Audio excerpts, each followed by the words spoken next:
Greetings, I'm Dr. Karl Nath, the Editor-in-Chief of Mayo Clinic Proceedings, and I am pleased to welcome you to the multimedia summary for the journal's January 2022 issue. There are 3 articles that have been selected as our editor's choice or highlights articles this month. The editor's choice this month is an original article entitled Hypertensive Diseases in Pregnancy and Kidney Function Later in Life, the Genetic Epidemiology Network of Arteriopathy, the Genoa Study. It is authored by Dr. Adebamiki Oshanbadi and colleagues from the University of Mississippi in Jackson, Mississippi, and from other institutions. Normal pregnancy requires a range of adaptive responses in diverse systems, including in particular the cardiovascular system. These cardiovascular responses encompass increased cardiac output, systemic and regional vasodilation, systemic and regional hypoperfusion, and an expansion of the blood volume and extracellular fluid. This vasorelaxed state of normal pregnancy is attended by a reduction in systemic blood pressure. These adaptive cardiovascular responses are geared to the optimization of delivery of oxygen and nutrients to the uteroplacental unit and the growth and development of the fetus.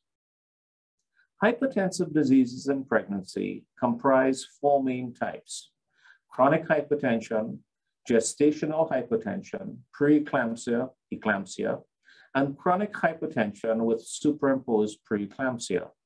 Hypertensive diseases in pregnancy compromise these adaptive vascular responses needed for a normal pregnancy and, not unexpectedly, may predispose to maternal and fetal morbidity and mortality. However, the adverse effects of hypertensive diseases in pregnancy on the mother are not limited to the pregnancy state, as there is clear evidence that women with hypertensive pregnancies are predisposed to cardiovascular and cerebrovascular diseases in later life. But what about the risks of chronic kidney disease in later life, the healthy kidney being an organ par excellence that evinces pronounced adaptive vascular responses in normal pregnancy? This question is addressed by the study of Oshanbadi et al. In the current issue of Mayo Clinic Proceedings. Their study utilized the Genetic Epidemiology Network of Arteriopathy, the Genoa study of the National Heart, Lung, and Blood Institute Family Blood Pressure Program.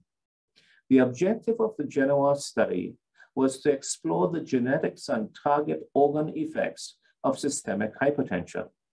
This study recruited siblings with hypertension in at least 2 siblings manifested before the age of 60 years and included as well the study of normotensive members of the sibling.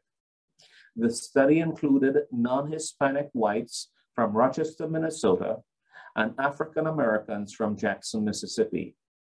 A history of a hypertensive pregnancy, preeclampsia, and proteinuria during pregnancy was obtained by a validated standard questionnaire.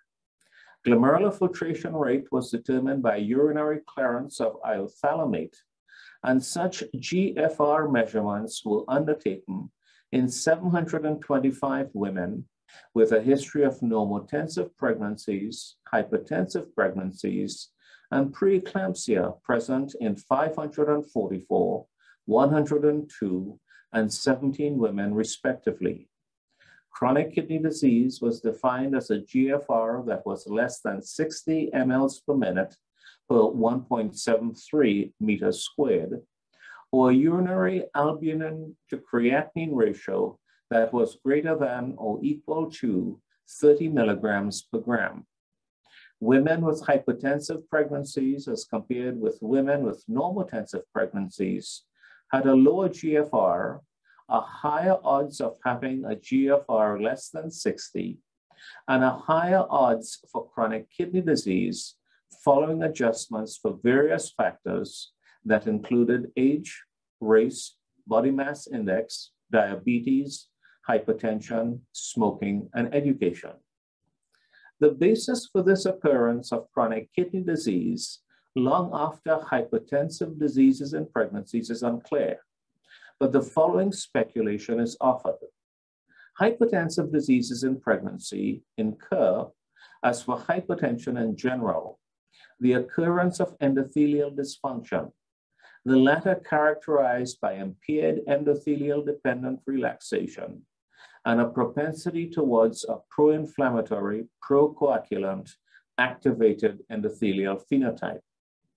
Such endothelial abnormalities may be further exacerbated by the hemodynamic stress imposed by the systemic and regional hyperperfusion occurring in a hypertensive pregnancy. This is in contrast with the innocuousness of hyperperfusion occurring in a non-hypertensive normal pregnancy with a healthy endothelium. The adverse consequences of endothelial dysfunction in conjunction with systemic hypertension may be manifested in particular in organs that are highly vascularized and endothelium enriched, such as the kidney. Pathogenic pathways instigated and imprinted during hypertensive pregnancies and targeting and hemodynamically stressing the abundant endothelium in the renal vasculature and in the glomerular and tubulointerstitial compartments are thereby entrained and will continue to smolder in these major renal compartments long after pregnancy.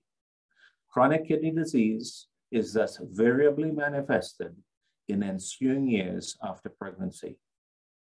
The strengths of this study by Oceanbadi et al. Are multiple and include the following: its use of the Genoa database, the relatively large sample size, the determination of GFR by urinary iothalamate clearance, and a cohort that included both African Americans and white patients.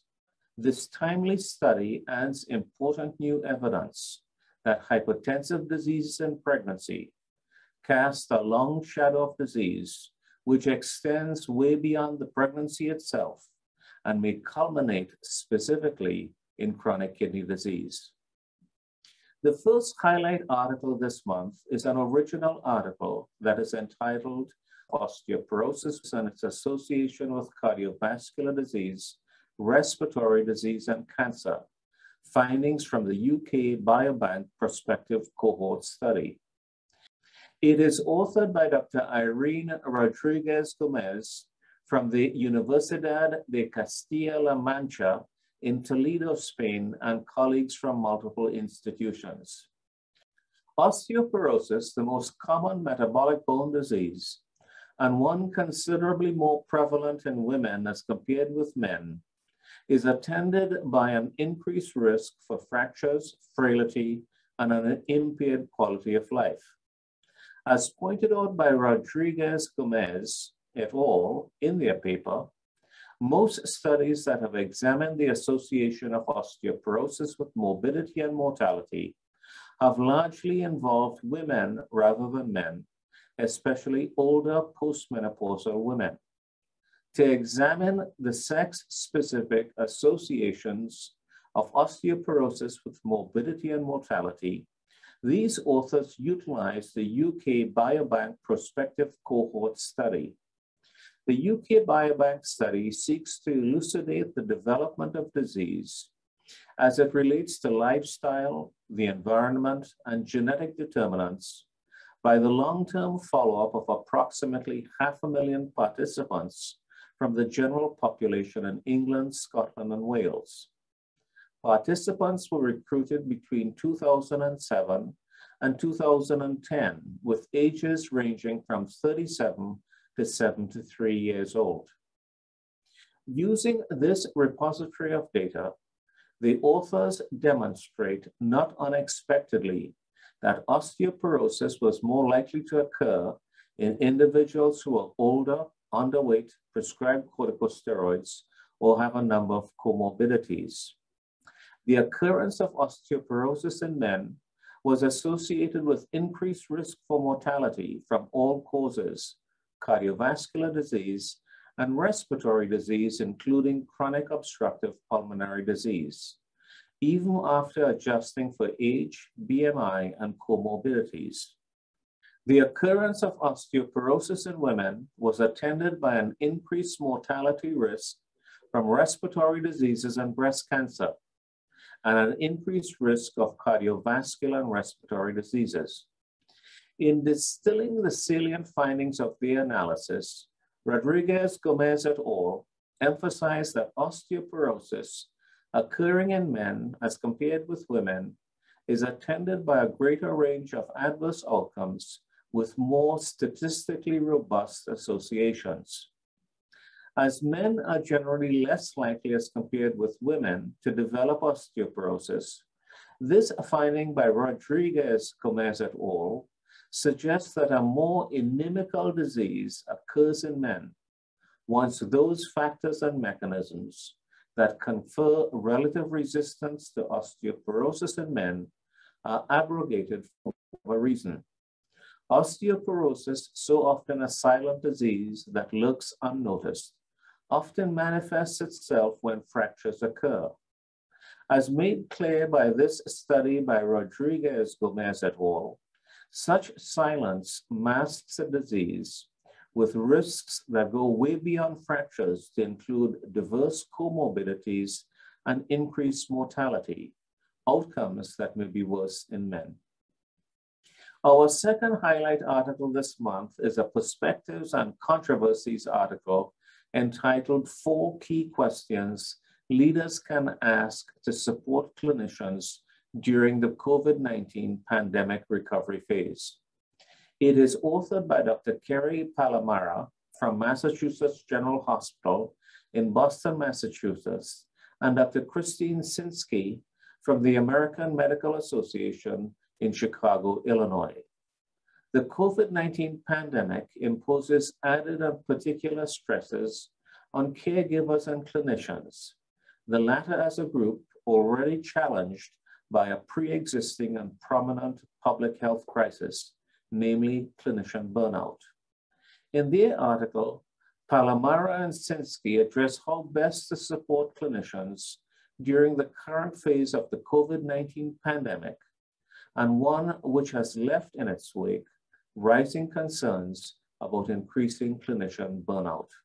This perspective draws upon experiences that accrued during the Massachusetts General Hospital's Department of Medicine listening sessions for clinicians held between May 2020 and March 2021, and the analysis by the authors of data of the AMA COVID Caring for Caregivers initiative.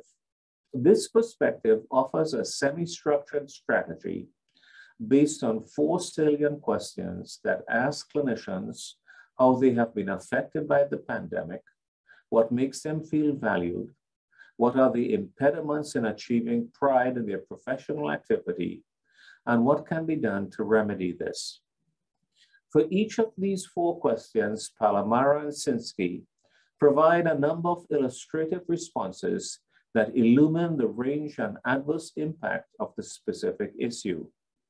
These reflections and suggestions of Palamara and Sinsky are important and timely because they may enable effective communication with clinicians, reaffirm their value and contributions to healthcare, identify how their professional and personal lives have been adversely affected, outline ways that make them feel appreciated, delineate constraints and challenges that diminish their sense of satisfaction and professional fulfillment, reaffirm their trust and belief that healthcare leadership is committed to them in meaningful ways, and most importantly, identify specific issues that need to be addressed and specific resources that need to be provided, such that their professional work and contributions recover and enkindle a sense of personal accomplishment, pride, and joy.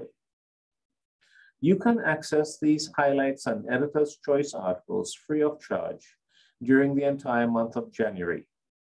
Please visit our Mayo Clinic Proceedings website at www.mayoclinicproceedings.org. There you'll find links to our social media by clicking the buttons at the top of the homepage and at the bottom of any page to follow us on Facebook, Twitter, and YouTube. On our YouTube channel, you'll find full-length author interviews called Insights, 60 seconds video article synopses, and our Mayo Clinic Proceedings issue summary and author's insights podcast recordings, which are available from our website on the homepage, as well as through iTunes. You'll also find our online-only feature, Pioneers and Legends in Medicine, which are video interviews of people who've made a strong impact in their field of study. You will find many news stories posted in the News from the Editor carousel on our website homepage that are based on articles published in Mayo Clinic Proceedings. And finally, you'll see other free content, such as our Path to Patient image quiz, medical images, stamped vignettes on medical science, and Art at Mayo Clinic features, as well as articles published online in press. As always, we greatly thank you for your interest in and your support of Mayo Clinic Proceedings. We hope you found this presentation from the content of our website valuable. Our journal's mission is to promote the best interests of patients by advancing the knowledge and professionalism of the physician community.